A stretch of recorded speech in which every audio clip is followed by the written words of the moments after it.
Good morning student. आज मैं आपके chapter second forms of business organisation part 10 को आपके साथ डिस्कस करूंगी। अभी लास्ट की वीडियो में जो मैंने आपके साथ डिस्कस किया था that if cooperative society in type of cooperative society, our next topic is joint stock company. अब जॉइंट स्टॉक कंपनी जो है आपकी क्या होती है उसको आप पढ़ोगे। इसका थोड़ा सा जो टॉपिक है ये डिटेल में है, थोड़ा सा बड़ा टॉपिक है क्योंकि आगे टाइप्स ऑफ कंपनी भी आपको पढ़ना पड़ेगा। बट आज की वीडियो में मैं आपको इसके मेरिट्स, फीचर्स और डीमेरिट्स जो है वो पढ़ाऊंगी। उनको पढ़ाने से पहले हमें जॉइंट स्टॉक कंपनी का मीनिंग पता होना जरूरी है। जॉइंट स्टॉक कंपनी एक ऐसी एसोसिएशन होती है जो अपनी मर्जी से बनाई जाती है। किस मोटिव के लिए? प्रॉफिट मोटिव के लिए, जिसमें जो कैपिटल, जो पैसा लगाया जाता है वो शेयर्स की फॉर्म में होता है और वो शेयर्स ट्रांसफरेबल होते हैं। सम केसेस में ट्रांसफरेबल नहीं होते, परमिशन लेके उनको ट्रांसफर किया जाता है। और जो ओनरशिप होती है वो कंडीशन के बेसिस पे होती है कि उस टाइम पर क्या कंडीशन थी और ओनरशिप आप किस टाइप के जो शेयर होल्डर्स हैं। सिमिलरली अगर मैं आपको जॉइंट स्टॉक कंपनी का मीनिंग जो है बताऊं तो जॉइंट स्टॉक कंपनी एक ऐसी वॉलंटरी एसोसिएशन होती है जो प्रॉफिट मोटिव से हम सब लोग मिलकर जो है उसमें शेयर्स जो है वो खरीदते हैं, पैसा जो है वो लगाते हैं। तो वो वाली कंपनी हमारी क्या कहलाती है? Joint stock company. मोस्टली जो जॉइंट स्टॉक कंपनी होती हैं ये बड़े लेवल पे होती हैं। इनके जो मेंबर्स हैं वो काफी सारे होते हैं और जो पैसा जो इनके थ्रू लगाया जाता है वो शेयर्स की फॉर्म में होता है। तो इसके जो फीचर्स हैं that is incorporated association. Incorporated association का मतलब ये होता है कि ये एक कंपनी की फॉर्म में होती है जिसको रजिस्टर्ड करवाना कंपलसरी होता है। अगर रजिस्ट्रेशन आपने नहीं करवाया है इसका तो ये जो है जॉइंट स्टॉक कंपनी जो है नहीं कहलाएगी, मींस कंपनी जो है ये नहीं कहलाएगी। The company must be incorporated as registered under the company act 1956। Without registration no company can come into existence. अब मैं आपको एक चीज बताऊं, हमने सोल प्रोप्राइटर पढ़ा, उसको आपने कहा था easy to form, easy to dissolve. Easy to form का मतलब आप जब भी चाहे इसको खोल सकते हैं, जब भी चाहे इसको बंद कर सकते हैं। There is no need of legal formalities, कोई लीगल फॉर्मेलिटीज की जरूरत नहीं होती है। बट पार्टनरशिप में था, पार्टनरशिप में ये था कि आपके लिए ऑप्शनल था, आप ऑप्शनल लेके चल सकते थे कि मर्जी है अगर आपको रजिस्टर करवाना है या नहीं करवाना। बट अगर कंपनी की फॉर्म में आए तो कंपनी की फॉर्म में रजिस्ट्रेशन करवाना कंपलसरी है, मैंडेटरी है। अगर हम रजिस्ट्रेशन नहीं करवाते हैं तो कंपनी जो है वो नहीं बन सकती। नेक्स्ट आता है सेपरेट लीगल एंटिटी या सेपरेट लीगल एग्जिस्टेंस। कह रहा है कि कानून की निगाहों में जो है in the eyes of law there is a difference between the members of the company and company. Company और उसके बीच में, दोनों के बीच में जो है काफी डिफरेंस होता है। कंपनी के जो मेंबर हैं वो कंपनी से अलग होते हैं, जैसे कि it is created by law and it is distinct legal entity independent of its member. It can own property, enter into contract, can file suits in their own name. जैसे कि मान लो रिलायंस कंपनी है, आपने रिलायंस कंपनी से सामान खरीदा तो आप ये देख रहे हैं ना कि रिलायंस और उसके मेंबर दोनों ही क्या हैं? अलग अलग हैं। अगर हमें कोई केस करना है, मान लो रिलायंस के प्रोडक्ट के ऊपर या कोई सही चीज नहीं निकली या उसने कुछ क्लेम करना है हमें, तो हम रिलायंस कंपनी पे ही करेंगे। वो पे जो करेगी हमें तो वो भी कौन पे करेगी? रिलायंस कंपनी। कोई प्रॉपर्टी है रिलायंस कंपनी की है तो वो रिलायंस कंपनी की ही क्या है? प्रॉपर्टी है। तो सेपरेट लीगल एंटिटी, इन दोनों में क्या होता है? डिफरेंस होता है। कंपनी की अपनी पर्सनल प्रॉपर्टी होती है जो कंपनी के नाम पर खरीदी जाती है, कंपनी ही उसको बेचती है। अगर किसी ने केस करना है तो वो कंपनी के ऊपर ही केस करेगा। उसके मेंबर की एंटिटी जो है, पहचान जो है वो अलग होती है और कंपनी की एक अपनी अलग ही पहचान होती है। अब नेक्स्ट पॉइंट आ रहा है परपेचुअल एग्जिस्टेंस। जैसे कि आपने उसमें पढ़ा था कर्ता वाले टॉपिक में, जैसे हमें ज्वाइंट इंडू फैमिली में और पार्टनरशिप में कई बार पार्टनरशिप जो है वो खत्म हो जाती थी। जैसे कि एक पार्टनर की डेथ हो गई या इंसॉल्वेंसी हो गई तो पार्टनरशिप जो है वो खत्म हो गई।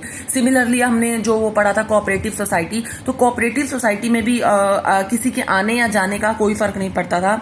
सिमिलरली जो हमारी पार्टनरशिप है इसमें भी काफी सारे मेंबर्स होते हैं, सॉरी जो ये जॉइंट स्टॉक कंपनी है इसमें काफी सारे मेंबर्स होते हैं। किसी के आने या जाने का इसके ऊपर कोई भी इम्फेक्ट नहीं पड़ता है। डेथ, इंसॉल्वेंसी या किसी भी पार्टनर की इलनेस है या किसी भी मेंबर की इलनेस है, कुछ भी है, कंपनी के ऊपर इसका कोई भी इम्पैक्ट नहीं पड़ेगा। कंपनी बंद नहीं हो सकती। हाँ, वो बंद होगी, वो उसके अपने लीगल प्रोसीजर होंगे या उसका कोई एक स्पेसिफिक रीजन होगा जिसकी वजह से कंपनी कभी बंद होगी तो भी। बट किसी के आने या जाने का, कोई किसी की डेथ होगी, कोई बीमार हो गया, कोई दिवालिया हो गया या कोई पागल हो गया, इस कंडीशन का कंपनी के ऊपर कोई भी इम्पैक्ट नहीं पड़ता है। नेक्स्ट हमारा टॉपिक आता है लिमिटेड लायबिलिटी। कंपनी की ये जो लायबिलिटी है वो कैसी है, लिमिटेड है। अभी मैं आपको एक दो कंपनी के नाम जब हम आगे टॉपिक पढ़ेंगे ऐसी कंपनीज भी बताऊंगी जिनकी लायबिलिटी अनलिमिटेड भी होती है, जिसके शेयर होल्डर्स की जो लायबिलिटी है वो अनलिमिटेड होती है। अब इसके जो शेयर होल्डर्स हैं, शेयर होल्डर्स वो होते हैं जो इसके मेंबर्स हैं, जो उनकी लायबिलिटी क्या है, लिमिटेड है। हाँ, जितने उन्होंने शेयर्स खरीद रखे हैं, मान लो किसी ने 50,000 के शेयर खरीद रखे हैं और लॉस हो गया, हाँ, तब तक उनकी लायबिलिटी केवल उतने ही शेयर तक की है, उससे ज्यादा उनकी वो जो डेब्ट्स की पेमेंट है, जो लॉस की पेमेंट है, वो नहीं करेंगे। और नेक्स्ट, अगर मान लो किसी शेयर होल्डर ने गारंटी दे रखी है कि कभी लॉस हो रहा है तो मैं 30% का जो लॉस है वो बियर करूंगा, तो वो एक एक्सेप्शनल कंडीशन हो जाती है। बट वैसे कंपनी की जो लायबिलिटी, जो उसके शेयर होल्डर्स हैं, जो उसके मेंबर्स हैं, उनकी लायबिलिटी कैसी होती है, लिमिटेड होती है। Next, transferability of shares. Shares of public company are easily transferable, but there is a certain restrictions on transfer of private company shares. जो शेयर्स हम खरीदते हैं कंपनी के, जैसे कि मान लो हमने 20,000 के शेयर्स खरीद रखे हैं, बट हमें पैसों की जरूरत है, तो हम क्या करेंगे, उन शेयर्स को किसी और पर्सन को बेच देंगे। अगर हम पब्लिक कंपनी के शेयर्स खरीद रखे हैं तो हमें किसी की कोई इतनी परमिशन लेने की जरूरत नहीं है। पर अगर हमने प्राइवेट कंपनी के शेयर्स खरीद रखे हैं तो थोड़ी बहुत रिस्ट्रिक्शंस होती हैं, लीगल फॉर्मेलिटीज होती हैं, उनको पूरा करके हम उन शेयर्स को क्या कर सकते हैं, सोल्ड आउट कर सकते हैं। नेक्स्ट आता है कॉमन सील। जिस तरीके से एक पर्सन का सिग्नेचर होता है उसी तरीके से कंपनी की अपनी ही एक स्टैंप होती है जिसको हम बोलते हैं कॉमन सील। जहां पर भी इंपॉर्टेंट डॉक्यूमेंट्स होते हैं उनके ऊपर जो कंपनी किसी कॉन्ट्रैक्ट में एंटर करती है, जहां हम साइन करते हैं, सिमिलरली वहां पर कंपनी की क्या होती है, कॉमन सील्स। क्योंकि इसके काफी सारे जो है मेंबर्स होते हैं, कंपनी की अपनी सेपरेट लीगल एंटिटी होती है, तो कंपनी की अपनी एक अलग ही पहचान होती है। बट कंपनी एक आर्टिफिशियल पर्सन होती है, जो कंपनी है वो आर्टिफिशियल पर्सन होती है, तो वो सिग्नेचर नहीं कर सकती। एक तरीके का रोबोट होती है जिससे जो उसके मेंबर्स हैं जो उसको क्या करते हैं, उससे काम करवाते हैं। तो कंपनी की अपनी ही एक कॉमन सील होती है, एक सिग्नेचर होता है, एक स्टैंप होता है, जो इंपॉर्टेंट डॉक्यूमेंट्स के अंदर एंट्री करते टाइम जो है वो सिग्नेचर करती है। Separation of ownership and control. अब क्या है कि जो मैनेजमेंट की जो ओनरशिप है और जो कंट्रोल है वो डिपेंड करता है कि कौन कर रहा है। देखिए, management of the company is in the hand of elected representative of share holder known individually as director and collectively as board of director. कह रहे हैं कि उन सब में से कोई जो अगर हम किसी एक को जो है इलेक्ट करते हैं, चुनते हैं, तो वो क्या कहलाएगा, डायरेक्टर कहलाएगा, मालिक कहलाएगा। और अगर हम 5-7 लोगों को चुनते हैं तो वो बोर्ड ऑफ डायरेक्टर्स कहलाएंगे। सारा कंट्रोल एंड मैनेजमेंट जो है उनके हाथ में होता है। जितने भी इंपॉर्टेंट डिसीजंस होते हैं कंपनी के वो बोर्ड ऑफ डायरेक्टर लेते हैं या फिर डायरेक्टर लेते हैं। अब देखिए next, merits of joint stock company. जब आपने जो है इसकी फीचर्स पढ़ लिए तो कुछ पॉइंट ऐसे भी हैं जो इसके अंदर रिपीट हो रहे हैं, तो इनको समझना आपके लिए काफी आसान हो जाएगा। जैसे कि लिमिटेड लायबिलिटी जो कि आप ऊपर पढ़ चुके हैं। नेक्स्ट आ रहा है हमारा transfer of interest. Transfer interest का मतलब ये होता है कि शेयर्स को हम बेच भी सकते हैं, शेयर्स को हम खरीद भी सकते हैं। पब्लिक कंपनी की केस में कोई परमिशन लेने की जरूरत नहीं है और प्राइवेट कंपनी के केस में थोड़ी बहुत रिस्ट्रिक्शंस होती हैं। नेक्स्ट, परपेचुअल एग्जिस्टेंस भी जो है हम वो पढ़ चुके हैं कि कंपनी के पे किसी के आने या जाने का कोई भी इम्पैक्ट नहीं पड़ता। नेक्स्ट आता है हमारा स्कोप ऑफ एक्सपेंशन, जो हमने फीचर्स में नहीं पढ़ा। स्कोप ऑफ एक्सपेंशन के अंदर देखिए, एक company can collect huge amount of capital from unlimited number of members who are ready to invest because limited liability, easy transferability and chances of high return. कह रहा है कि कंपनी के expansion के स्कोप ज्यादा होते हैं, क्योंकि काफी सारे लोग इसके अंदर पैसा लगाने के लिए तैयार होते हैं और शेयर्स की फॉर्म में क्या करते हैं, वो पैसा लगाते हैं, शेयर्स खरीद लेते हैं और कंपनी को क्या देते हैं बदले में, पैसे। और उसका रीजन ये होता है कि जो कंपनी की जो लायबिलिटी है वो लिमिटेड होती है। जो शेयर्स हैं, अगर हमें पैसों की जरूरत पड़ गई तो हम इजीली हम उसको क्या कर सकते हैं, ट्रांसफरेबल। उनकी वैल्यू बढ़ गई तो भी हम उनको ट्रांसफरेबल कर सकते हैं, प्रॉफिट अर्न कर सकते हैं। और हाई रिटर्न, कंपनी में अच्छे रिटर्न्स, मतलब बदले में अगर जो हम कुछ पैसा लगा रहे हैं तो जो रिटर्न्स हैं वो हाई आ रहे हैं, ज्यादा पैसा आ रहा है।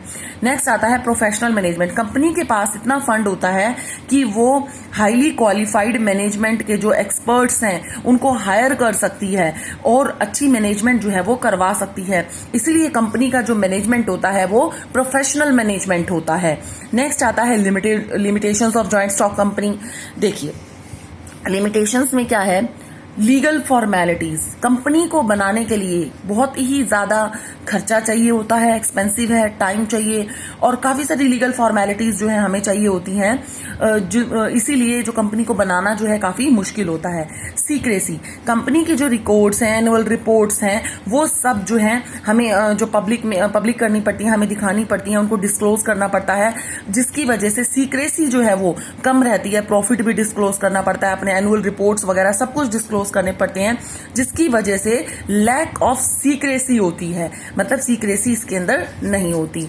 नेक्स्ट अब हमारा पॉइंट आ रहा है, that is lack of motivation. अब देखिए, divorce between ownership and control and absence of direct link between efforts and reward leads to lack of personal interest and incentive. अब देखो, जैसे कि हमने सोल प्रोप्राइटरशिप के अंदर पढ़ा था कि जो एफर्ट्स और रिवार्ड है वो डायरेक्ट रिलेशनशिप था, तो हाई लेवल ऑफ मोटिवेशन था।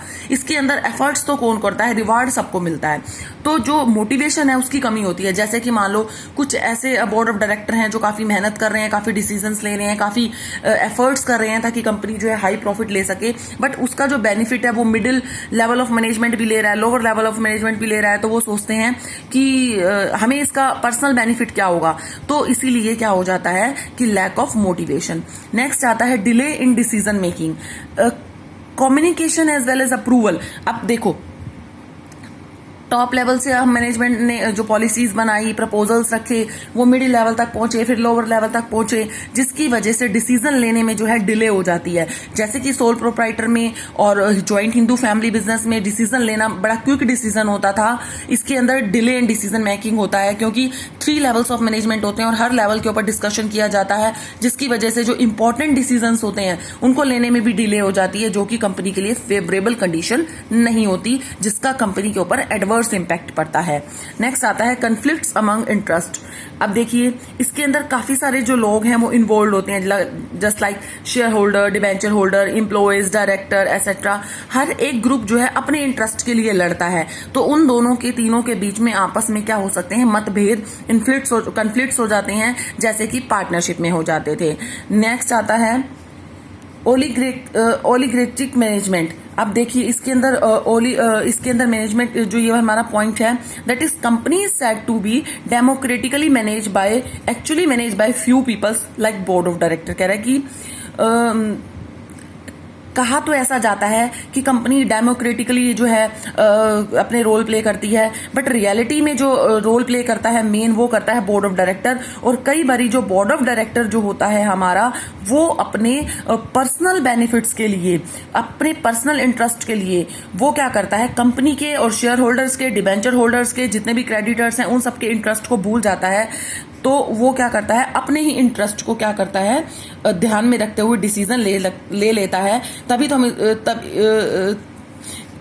जिसकी वजह से कंपनी के जो बाकी जो मेंबर्स हैं उनके ऊपर जो है नेगेटिव इम्पैक्ट पड़ता है। जो इसके अंदर भी जो कन्फ्लिक्ट्स जो हैं वो अराइज होने की जो पॉसिबिलिटी है हमारी हो जाती है।